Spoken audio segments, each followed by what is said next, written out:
En Capital Radio, Empleo Público, un programa de Opostal.es, con José Joaquín Flechoso. Comenzamos y saludamos, damos la bienvenida a nuestra invitada, Nieves Sánchez Guitián. Nieves, gracias. Muchas gracias Buenas por estar con tardes. nosotros. Buenas tardes, bueno, sí, verdad. Ya son tardes. Tienes razón. Sí. Muy bien. Bueno, como siempre hacemos aquí una charla y recorremos un poco la vida de nuestros invitados, intentamos saber algo de esa vida de pequeños, de empezaron a estudiar, de cómo pasaron a opositar, de su trabajo actual. Tú me decías que de pequeña decían que eras graciosa y simpática, pero yo creo que sigue siéndolo, no solamente sí, hombre, de pequeña. Intentamos, claro, también, hombre. Yo soy hija de 2 funcionarios y de los 5 hermanos que somos solamente yo, al final fui la única que decidí opositar. Siendo mis 2 padres, ya digo, bueno, funcionarios, pero dijimos... Pues es raro, ¿verdad? Que yo no quería... Sí, porque siempre se suele trasladar eso. ¿Y qué querías ser de mayor? ¿Qué te planteabas? ¿De mayor quiero ser? Yo, cuando era más pequeña, quería ser veterinaria. A mí lo de los animales siempre me ha gustado muchísimo, el contacto con la naturaleza, ¿no? Y ahí la verdad es que sí, esa era la idea. Y no tenía ningún problema. Vi escenas que dije en algún momento, no sabría yo si me atrevería con eso, pero sí, ¿verdad? Yo quería ser eso, veterinaria. Sí, qué bueno. Pero fue el paso por los volcanes de Canarias lo que... Ya. Luego hablaremos de ese viaje a Lanzarote tan importante en tu vida, ¿no? Sin lugar a dudas, ¿no? Bueno, cambias Canarias a los 6 años por Galicia. Te vas de un extremo a otro y a los 14 años luego a Madrid. O sea, querías hacer un recorrido por España, ¿no? Es cierto. Claramente, ¿no? Así Tanto fue. Cambio afectó a tu vida escolar. ¿Qué recuerdas de aquellos cambios? Nuevos amigos, nuevas ciudades, pues yo nuevas creo que... culturas, en definitiva, porque en España tenemos culturas diferentes, en Canarias, en Galicia, en Madrid, ¿no? Yo creo que es bueno, ¿eh? En principio, mi padre se tuvo que mover porque era de la Administración Marítima, de Las Palmas se fue a Galicia, a Coruña, y lugo a Madrid también, pero es verdad que esa visión es muy importante también de la diversidad de España, de las diferentes culturas, claro. Es muy interesante, sí, sin duda. Y conocer las distintas administraciones con los problemas sociales distintos a los que te enfrentas, ¿no? Y las circunstancias de toda esa sociedad, de esas poblaciones, que diferente, y del clima y de todo, ¿no? Todo, sí, pero yo creo que es bueno, ¿eh? Es bueno el cambio. Y quizá Madrid es demasiado, luego ya una vez que te metes aquí en Madrid, en la AGE, muchas veces es demasiado estática. Ya. Eso... Oye, ¿te gustaban ya las ciencias de pequeña? Aparte de ser veterinaria, ¿te gustaban las ciencias? Sí, porque ya no solamente es que diga, bueno, los animales, pero es que las ciencias están ahí y luego han formado parte de tu vida, claro, sin lugar a dudas, ¿no? Me despertó mucha curiosidad siempre toda esta cuestión de la ciencia, y en ese sentido soy una ardiente promotora de los museos de ciencias. Creo que hacen falta y son muy importantes cuidarlos, no solamente los museos artísticos, que nadie discute que hay que tenerlos, pero museos de ciencias también. Y que los niños desde pequeños vayan a verlos, ¿verdad? Porque es eso, 6, 8, 10 años, cuando ese impacto que te puede producir una pasada por un museo, quizá incluso los museos de historia y tal suelen ser más aburridos para los niños, pero conseguir que se motiven en esos momentos por la ciencia, creo que es un reto de país. Lo pongo ahí sobre la mesa. Bueno, hay un día en la Plaza de Colón te pones a cantar. Adiós ríos, adiós fontes, de Rosalía de Castro. Cuéntame por qué fue ese impulso tan grande, que creo que había un concierto, no sé qué dices. Sí, había un momento de como vacío. No vienen, me pongo ya a cantar. Yo siempre un poco he sido de pequeña, no he sido niña tímida, más bien todo lo contrario. Podía ser incluso a lo mejor muy graciosa, pero un poco peligrosa, que a lo mejor... No, en un momento dado yo no tenía ahí grandes problemas para... y en un momento dado vi que había un vacío y dije, bueno, oye, os propongo que me ponga yo a cantar. Y me dijeron, ahora mismo, ya, pues porque se ve que lo necesitaban en ese momento. Y fue Rosalía muy divertido. De Castro, además, Rosalía de Castro, pues porque venía de Galicia, claro. Tenía esa canción muy bien preparada, claro. porque era de las que cantaba en casa, me las hacía. Y eso, y bueno, y desde entonces, y desde mucho antes, porque ya desde pequeña me gustaba lo de cantar, era mi hobby, ¿no?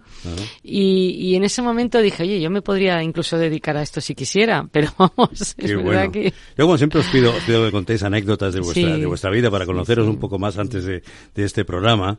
Teresa, tu hermana, a la cual le mandamos un saludo desde aquí, y las dos os ponéis a cantar, ¿no? Y según me pones, además lo tengo así, entrecomillado, para hacer crecer en nuestra rebeldía frente a ciertas actitudes machistas. Toma ya. Yo es que creo que la canción, en esos momentos, cogerte una canción que tenía mucho mensaje, ¿no? No solo las canciones de amor y estas que, bueno, que siempre ha habido, canciones María Dolores Pradera o cosas mexicanas, sí. Pero siempre amor ha habido... y desamor, ¿no? Pero no era eso otra cosa, pero ¿verdad? otra cosa. Claro. Pero efectivamente luego hay unas canciones con mensaje que eran poéticas, pues era un Joan Manuel Serrat cantando a Machado o a Miguel Hernández, sí. o también era pues Soldadito de Bolivia, o eran Ajá. canciones que de alguna manera a veces no entendíamos muy bien el significado, pero era como decir, vamos a ver, que aquí no tenemos por qué aceptar lo que no es aceptable, ¿no? Sí. Entonces eso nos ayudaba un poco a esa rebeldía interna que llevábamos, y yo que tenía 2 hermanos más mayores, pues sí, a veces nos refugiábamos, era un refugio psicológico, Bueno. decir, ahora salgo de aquí y a lo mejor me encuentro con algunos detalles que no me gustan y tengo que rebelarme, entonces eso nos ayudaba, ¿no? Oye, Nieves, aparte de cantar, antes comentabas ese amor por la naturaleza, ¿no? Como otra de las bases de tu vida, y dices coger caracoles, coger cangrejos en la playa, y coger bichos, pero también hacer la disección de ellos y saber lo que hay. ¿Cómo es esto? O sea, no me importaba nada hacer nada, eso, no tenía escrúpulos. Yo no sé si eso viene de que vi, según dice mi madre, vi el parto de mi hermana en la propia casa, porque no le dio tiempo a llegar al hospital, y yo creo que mi madre dice que estaba por ahí. Yo tendría, pues no sé, año y medio largo o algo así tendría. Y yo no sé si viene de eso o de qué, pero el caso es que nunca me ha dado problema lo de al revés, me lo he pasado muy bien eso, intentando coger los cangrejos, tal. La espalda ha sufrido más de una quemadura solar, que eso hay que tener cuidado, pero sí, la playa y luego el campo en Galicia, porque ya no era lo mismo Galicia, el clima era muy distinto, pero también el estar en el campo, el mirar a ver las plantas, los animales, siempre me ha parecido un mundo increíble. Pero vamos a hablar de ese viaje a Lanzarote. Sí. Tenías 16 años, vas con tus padres a Lanzarote, viste los volcanes de cerca y dices, esto es lo que yo quiero conocer. El colorido en profundidad, de ¿no? rojo, verde, blanco, el colorido de todas esas rocas. Y yo decía, pero ¿y esto de dónde viene? Y tal. Y bueno, y en parte el océano, la oceanografía, que también me pareció muy interesante en algún momento, pues hizo que yo pensaba más en la oceanografía, Instituto Español de Oceanografía, me pareció un organismo interesante también, y acabé pues muy interesada en esto. Entonces dije, no, yo quiero saber más esto de los volcanes, de qué trata, y estudiar geología. Por supuesto me compré un libro para ver qué asignaturas tenía, que cómo era... Que ese fue el punto de arranque para que tú dijeras, yo quiero ser geóloga, y claramente, decidí, ¿no? que sí, claro que sí. Me hice geóloga, efectivamente. Y un profesor, tengo aquí recogido que era Paco Anquita, os preguntaba en los exámenes cosas como relación entre la Armada Invencible y el aumento de erosión en la cuenca del Ebro. Oye, ¿esto cómo lo tomabais aquella pregunta, entonces? Sí, por era eso digo. Ver una relación entre la ciencia, la cultura, la historia, que me pareció también muy, muy interesante. Efectivamente, eran preguntas que no tenía... Uno podía salir del examen protestando, pero bueno, ¿qué tiene que ver esto con la geología? Este tío está loco, ¿para qué puede Pero efectivamente, lo que se trataba era de relacionar cosas, y así fue. La cuenca del Duero fue altamente afectada por la construcción de la Armada Invencible. Entonces, por supuesto, se perdieron bosques, y eso hace que pérdida de suelo, y lo que tantas veces estamos siempre comentando y hablando. Tiene, por tanto, un efecto. Ahora el efecto es distinto, es el CO2, tenemos otros efectos. Bueno, digamos que todo va cambiando, pero al final todo se refleja en el planeta Tierra, y al final todo eso es geología. Se van haciendo, efectivamente, claro que eso sí. Es. Recordamos que estamos hablando con Nieves Sánchez Quitián, geóloga perteneciente al Cuerpo de Seguridad Nuclear y Protección Radiológica del Consejo de Seguridad Nuclear, y hablaremos sobre opositar a dicho cuerpo. Cuando estudias la tesis final, trataste sobre la problemática de los residuos radiactivos y la necesidad de almacenarlos en un lugar seguro y profundo. Yo entiendo que esa es... Sí, yo hice el máster en Ingeniería Geológica, y la tesis del máster que hice fue sobre este tema, porque me parecía apasionante ver qué vamos a hacer con esos residuos radiactivos. O sea, ya encontramos la relación que te lleva luego a la carrera de conocer más de cerca el mundo nuclear y la geología, otra vez. Yo primero Estás escuché... como Paco Quita, relacionando cosas que en principio parece que no están, pero luego están totalmente relacionadas. Claro, ¿no? Uno piensa, ¿no? El Consejo de Seguridad Nuclear tiene muchas especialidades distintas y efectivamente una de ellas, en este caso yo me presenté por una especialidad de Ingeniería del Terreno que era necesaria y sigue siendo necesaria porque hay muchas cuestiones en el Consejo de Seguridad Nuclear que tienen que ver con el control de las aguas subterráneas, el control de las estructuras de seguridad y para toda esa gestión de residuos radiactivos. Por tanto, hay mucha materia en la que se necesita el conocimiento de la geología, también de otras ciencias, no solo de la geología. Pero efectivamente yo decidí que este ámbito de los residuos radiactivos me interesaba mucho. Luego no me dediqué tanto a eso, sino que estuve más trabajando en otras cuestiones de seguridad geotécnica, pero me pareció muy interesante. Oye, opositas, y no es un cuerpo muy conocido ni muy numeroso. ¿Cómo te enteras de esto? ¿Cómo es la oposición? ¿Cómo fue ese proceso tuyo de opositora? Una persona que conocía me habló del consejo, me fui a ver esto de qué trataba. Ya estaba el consejo bastante asentado, yo me examiné en el año 91 y efectivamente es desconocido, pero lo cierto es que hay una página web y hay un temario de la oposición que está ahí puesto. Por tanto, ojalá todos los cuerpos superiores tuvieran un temario, cosa que es importante para facilitar que haya personas. Y para conocer qué temario se va a encontrar. Y también porque la propia ciudadanía, en un momento dado, cualquier persona puede querer saber una cuestión, aunque no te examines, pero puedes decir, bueno, a ver, pero ¿cuál es el marco regulador básico de los residuos radiactivos? O cómo se trabaja con el radón o con alguna problemática radiológica, ¿no? Y lo tienes ahí un tema que te puede ayudar a situarte, a conocer. Por tanto, mi opinión es que los temarios de oposiciones tendrían que ser todos publicados para ayudar a esas bases generales, tenerlas accesibles. Y en el caso del Consejo llevan muchos años que están siendo publicados, se actualizan periódicamente y son unas oposiciones ya bastante establecidas, ¿no? Han cambiado en algún sentido el formato, quizá ahora ya son más genéricas, no tan especializadas, pero es interesante para muchas personas que hayan estudiado cualquier carrera de ciencias, de ingeniería, e incluso también tenemos alguna persona de psicología, porque, bueno, al final se necesita también la gestión de recursos humanos. Tocas muchísimos temas. Bueno, he visto cuando el volcán, evidentemente, la gente que veía como sus casas desaparecían, la atención psicológica es fundamental. Fundamental. También. Esto ya sería para gestión de emergencia, por ejemplo, en caso de una emergencia, ¿no? Pero vamos, que está la seguridad nuclear y yo además que estuve efectivamente en lo que es la protección civil. Ahora hablaremos de ello, Ahí es un tema también. Eso es. Apruebas en el año 91 y ¿qué recuerdas de ese primer día en el que tú te pones en tu puesto de trabajo nuevo y dices, ya he conseguido la plaza, ya estoy aquí? ¿Qué recuerdas de ese primer día? Sí, el primer día, bueno, pues el primer día pues fue un poco ubicarte allí, viendo el ambiente, los compañeros, el ordenador, que ya teníamos ordenador, claro. Era ya una época, aunque anteriormente había unos ordenadores mucho más... Pero todavía quedaba gente que trabajaba a mano, secretarias que pasaban a mano. Así. Claro, ha cambiado todo. Tanto en estos 30 años que es brutal, ¿no? Pero sí, me acuerdo eso de un primer contacto con los compañeros y demás, todo muy bien. Nada... Oye, 2004-2009 fuiste directora de la Escuela Nacional de Protección Civil del Ministerio del Interior. Y ahí hay un momento muy crítico, como es el incendio de Guadalajara, terrible aquel. A partir de ahí se creó la Unidad Militar de Emergencia, como recordabas. Ese fue un momento importante. Yo creo que fue una decisión muy buena.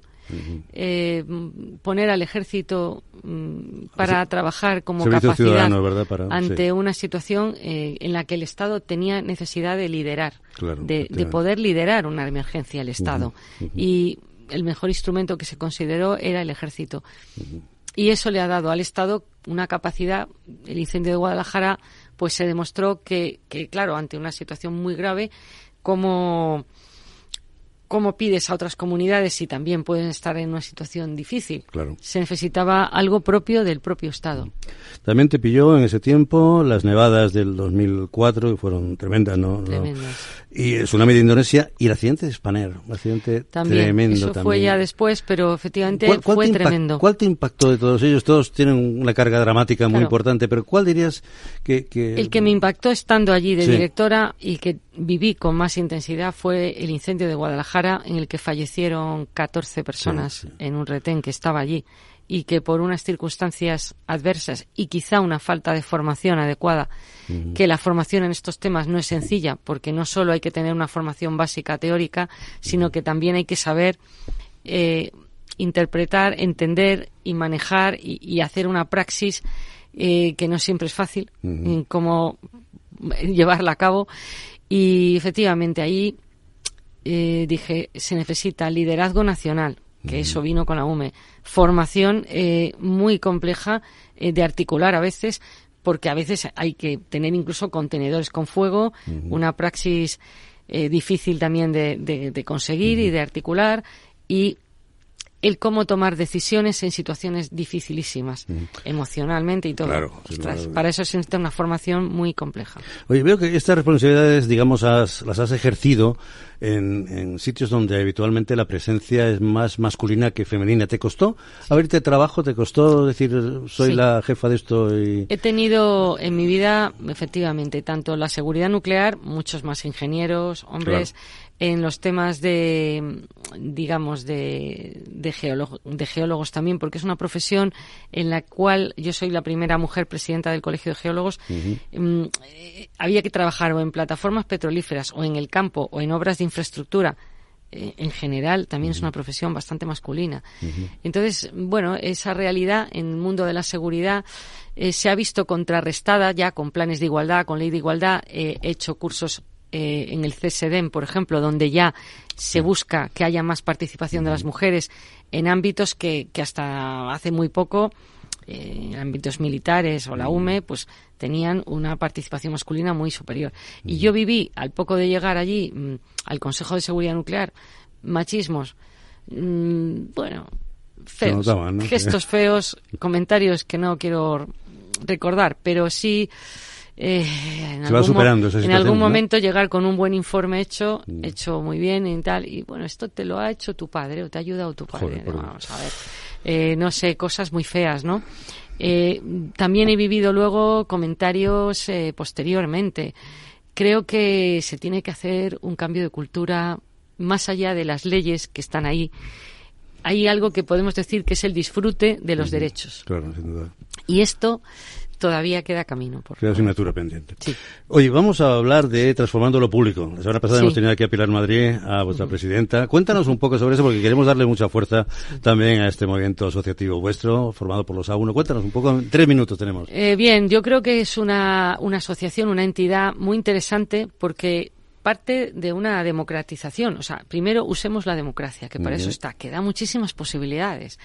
Segundo, hagamos una mayor participación ciudadana desde la propia administración, busquemos formas para que haya más participación, más transparencia, crear mayor confianza en las propias administraciones públicas, que vemos muchas veces que hay poca confianza en la administración. Sí. Y quizá ahora más con un populismo que tiende a simplificar el mensaje y deja caer cosas que son barbaridades. Mal momento ser funcionario en Estados Unidos. Claro, ¿no? claro, efectivamente.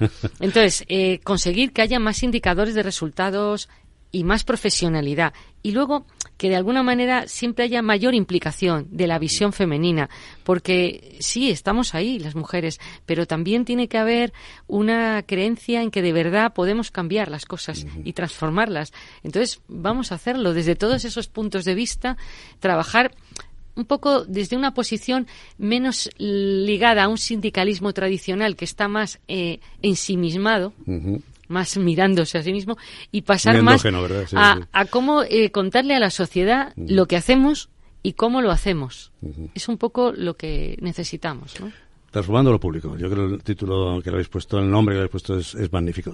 30 segundos para que les des un consejo a las personas que están opositando, por qué deben opositar, ánimos. Breve. A mí me encanta hablar de ética y de conocimiento experto. Creo que se juntan dos variables que son importantísimas hoy en día en la sociedad.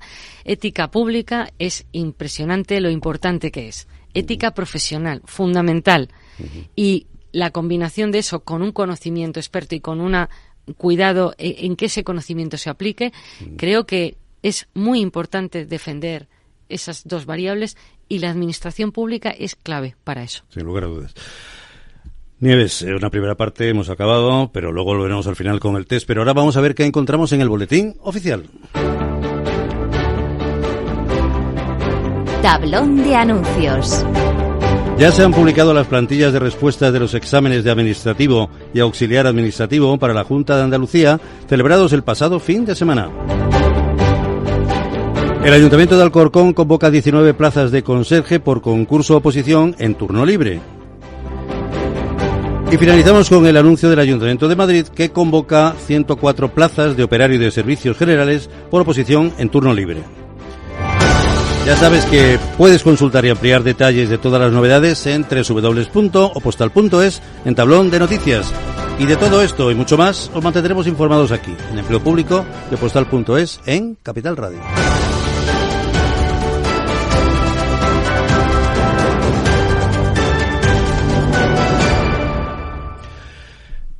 Y ahora vamos a escuchar unos consejos para añadirlos a nuestro diario.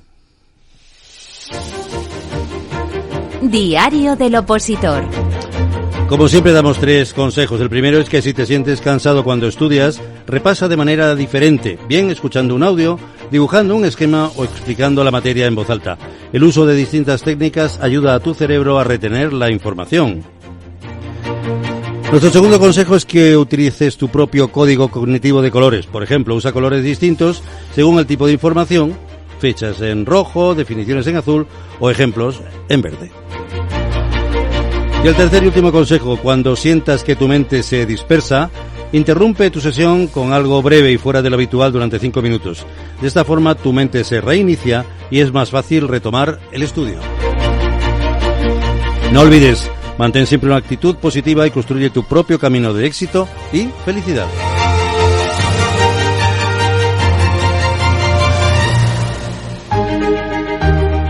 Finalizamos ya con el protagonista. El protagonista. El protagonista es un test que hacemos a nuestros invitados. No les decimos nada de lo que vamos a hacer porque entonces pierde la gracia. Claro. Siempre digo lo mismo. Si algo no quieres, dices paso palabra como el concurso y se acabó. Vamos a ver. La primera. ¿Cuántas veces te preguntan si los geólogos predicen terremotos? ¿Cuántas veces me lo pregunto? Pues unas cuantas al día, porque es importante. Oye, y hablando de temblores, ¿cuál ha sido el mayor temblor de tu carrera profesional? Pues ha sido cuando se creó la Asociación Profesional de Técnicos en Seguridad Nuclear y Protección Radiológica. No fue muy bien entendida. Oye, ¿has usado alguna vez un término técnico para que la gente no te entienda y salir del paso y decir, joder, déjame en paz, tranquilo?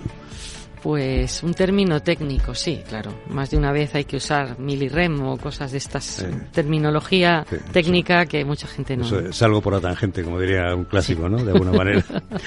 ¿Alguna vez has sentido que el sector de la geología está infravalorado? Y si es esto, ¿por qué ocurriría esto? Muchísimas ¿verdad? veces. Pues es muy complejo de explicar, pero hay muchas causas. El desconocimiento de la geología, o sea, la cultura geológica es muy escasa en España. Primero porque vino del siglo XIX y va unida a la biología y las ciencias naturales siguen yendo juntas. Y le pasaba como a la guerra civil o al siglo XX, que nunca se llegaba a veces, o el profesor lo que lo da es biólogo y dice, uy, esto no me... Y luego se llevó mucho a la parte de cristalografía y tal, que era un rollo. En cambio, muchas cosas que no se cuentan son necesarias. Lo primero para entender la sostenibilidad es saber de lo que está hecho todo lo que te rodea, y todo lo que te rodea está sacado de la geología, ¿no? Oye, geología o geopolítica, ¿dónde hay más terremotos en este momento? Pues en ambas cosas. La verdad es que esto de las tierras raras y demás está generando un debate que, si lo sabemos aprovechar, ¿verdad? Podríamos utilizarlo para que la gente entienda de qué está hecho el móvil. Porque a veces ocurre que tienes un móvil, pero no eres consciente de que han sido necesarias 100 o 120 minas en el mundo distintas o extracción de materias primas para poder fabricar este móvil, ¿no? Oye, y con esa afición que tú tienes al cante, ¿pensaste alguna vez presentarte a algún concurso? Sí, muchas veces. ¿Lo has hecho? No he tenido tiempo, pero lo hago para los amigos. Bueno, solo canto para los amigos. Bueno, muy bien. ¿Crees que en España se favorece más la opinión de ciertos sectores en temas medioambientales y obviando un poco la importancia que tiene la ciencia geológica? Sí, creo que no sé. Ahora, por ejemplo, hay una ley de cambio climático. Hemos visto la DANA, los efectos tan terribles que puede traer esto, pero en cambio lo que no hay todavía es en ningún sitio una obligación de que antes de hacer un plan urbanístico o de pensar dónde voy a hacer, de verdad se tenga en cuenta la geología. Claro. Todavía no. La geología, en la geotecnia de la cimentación de la casa, sí, eso está obligatorio, que hagas un estudio donde vas a cimentar. Pero si el plan urbanístico está en una zona inundable, o qué cuestiones voy a tener, o qué efectos puede traerme, esto todavía no está metido en ningún sitio. Oye, tú que sabes de residuos radiactivos, ¿cómo se trata un residuo radiactivo tan peligroso como el machismo? Pues es un tema muy complejo. Aislarlo y enterrarlo y alejarlo. Tenemos que empezar por cambiar muchas cosas, pero efectivamente no se conseguirá ese progreso y ese final hasta que tampoco los hombres se sientan frustrados por estar en su casa haciendo labores de la casa. Yo pienso que hay que empezar todo desde muy pequeños, con 4 o 6 años, creo, o 8, a los niños decirles, no, ahora toca, el balón ya ya fuera, el balón se acabó, ahora toca dar de comer a la muñeca o tal, para que de esa manera vean en eso algo normal, porque si nos empeñamos en que solo el balón, ostras. Nieves, tenemos que irnos lamentablemente. Muchísimas gracias por estar con nosotros. Nieves Sánchez Gaitán, Íñigo Jalón, ahora sí lo digo bien, nuestro compañero de servicio técnico, y saludo de quienes habla José Joaquín Frechoso. Hasta la próxima semana, nuevamente aquí en Empleo Público de Postal.es en Capital Radio.